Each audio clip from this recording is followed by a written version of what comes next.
Dari pantauan tim liputan Sriwijaya TV di Pasar Cinde Senin 18 April 2016, harga satu buah kelapa dihargai Rp6.000.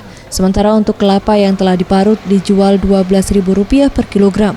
Dan untuk santan di kisaran harga Rp12.000 hingga Rp20.000 per kilonya.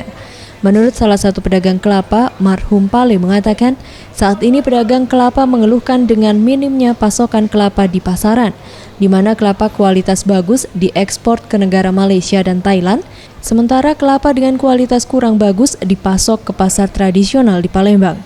Dan ini berdampak dengan menurunnya penjualan hingga 50%, di mana biasanya ia dapat menjual 200 butir kelapa dalam sehari, kini hanya mampu menjual 100 butir kelapa. Sulit, kurang.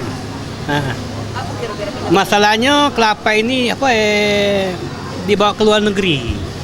Jadi yang di Palembang ini, di pasar ini dapat yang kecil, yang tumbung. Yang bagus ke Malaysia, ke Thailand. Oh, kalau sekarang ini turun. Dari biasanya bisa 200, sekarang paling-paling 100. Itu belum tentu habis itu. Iya, per butir. Mega Dwi Handayani, Gusti Putus Mertayasa, Sriwijaya TV.